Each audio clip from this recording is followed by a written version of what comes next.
Good day, we are Group 4 and we are going to present Module 8 cases. For Case 1, we will discuss Pink Electronics Company. We'll be exploring how we handle crucial data and manage system changes.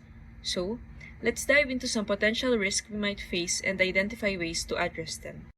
These are the following risks that will be discussed for this case. First potential risk involve handling of crucial data and management oversight issues. The internal auditor's accidental overwriting of the original test data and failure to maintain a copy highlights a need for proper procedures for handling and safeguarding crucial data. Another area for improvement is the need for clear protocols or procedures when implementing system changes. This likely contributed to the internal auditor's inability to retain the original test data since they may not have been aware of the necessary procedures to follow. The absence of clear protocols could lead to unexpected events, which includes the loss of crucial data. To mitigate this risk, the management should establish and strictly enforce protocols for handling and safeguarding data, particularly concerning system changes. This entails implementing procedures to ensure thorough review and testing of changes before implementation. Additionally, comprehensive training for internal auditors and relevant staff is crucial to ensure adherence to these protocols. The next risk is the risk associated with the reliability of testing. The differences between the new test dataset and the original dataset poses significant challenges to the accuracy of assessing updated transaction processing programs.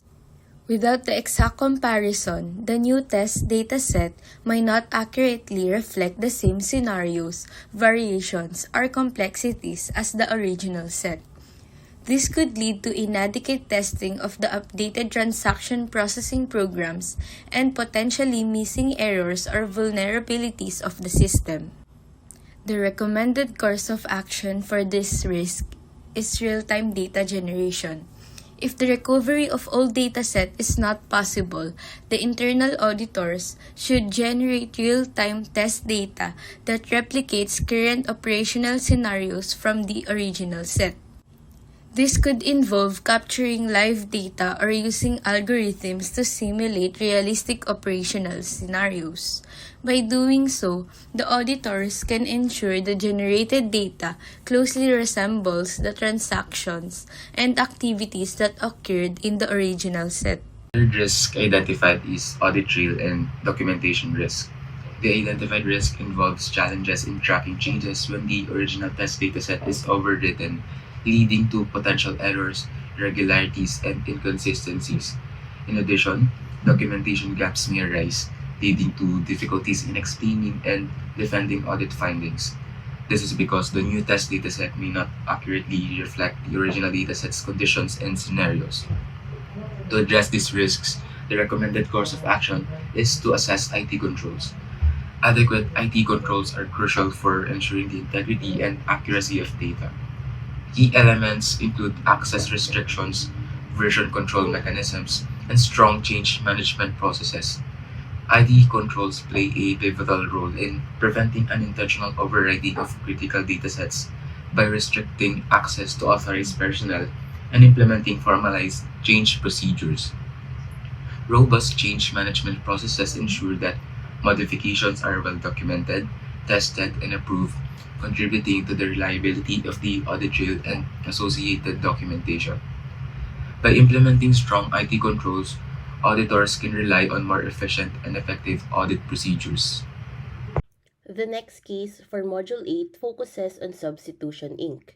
As the manager of the external audit team for Substitution, we discovered that the Embedded Audit Module or EAM only records material invoices for accounts receivable confirmation.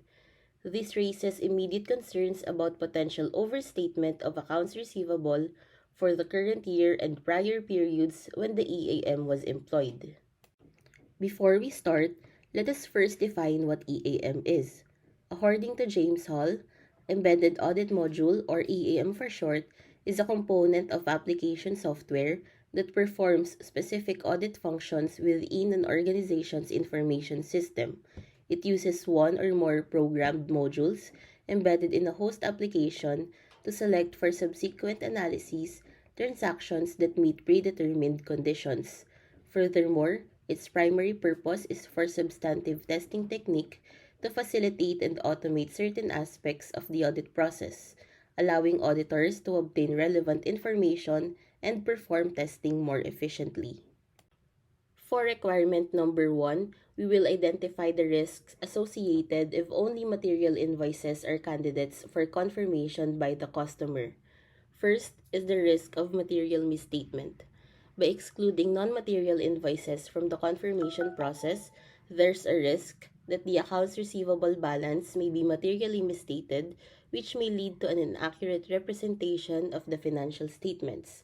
Second, the decision to only include material invoices in the confirmation process also introduces sampling bias. If the selection of invoices for confirmation is not representative of the entire population, the auditor may not obtain a true and fair view of the accounts receivable balance. Third, material misstatement, errors, or fraud may exist in non-material invoices as well. By excluding them from the confirmation process, the auditee may not detect irregularities that could affect the accuracy and reliability of the financial statements. As for the other reasons why should the practitioner be concerned upon the treatment done by Substitution Inc. can be summed up with the following. First off is the doubtfulness on the reliability of internal controls. The use of EAM that only performs selective application on invoice confirmation would certainly raise some eyebrows on how reliable the internal controls are. Next up would have to be consistency and comparability concerns. The way Substitution Inc. writes material invoices may result to an inconsistent audit approach, which could result to material misstatements. Lastly, the regulatory and professional standard factor. As we all know, auditors are required to adhere to standards which emphasizes for a comprehensive and subjective audit approach. It has always been a part of the job to have a questioning mind, especially in situations wherein it's easily discernible that an approach is deviating from standards and regulatory frameworks. The next requirement is the audit program for the audit of accounts receivable. Before discussing the detailed audit procedure, we will first cover the audit scope, audit objectives, and audit risk.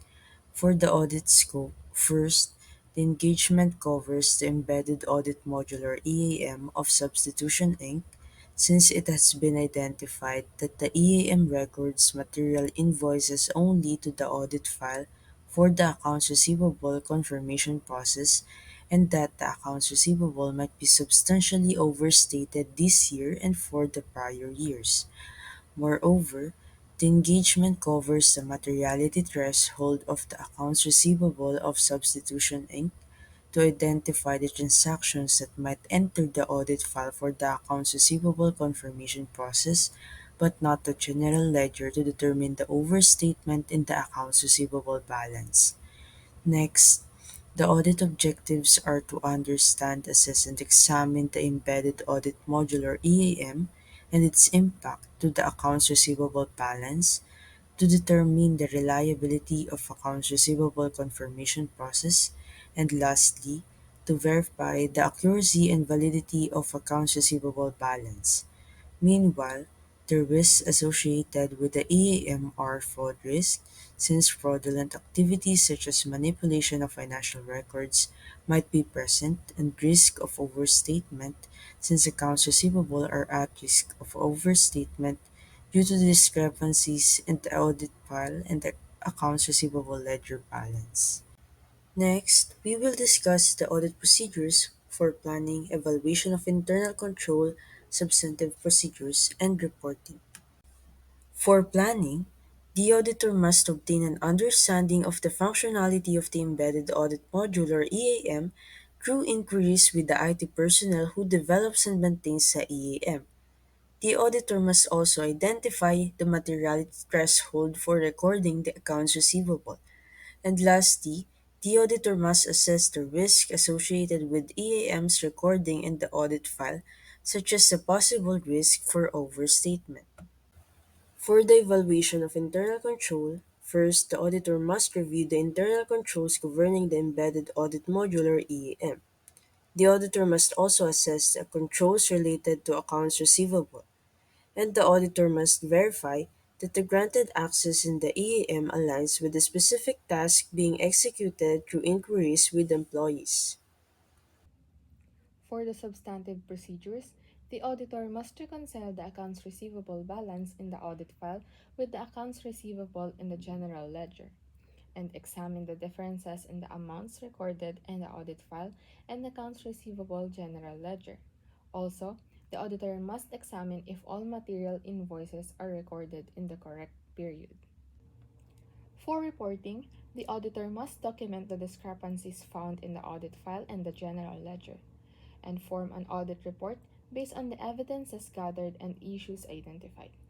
Also, the auditor must establish resolutions on the EAM functions to correct the reporting of accounts receivable and financial statements. And that's all for our group's presentation. Thank you for listening.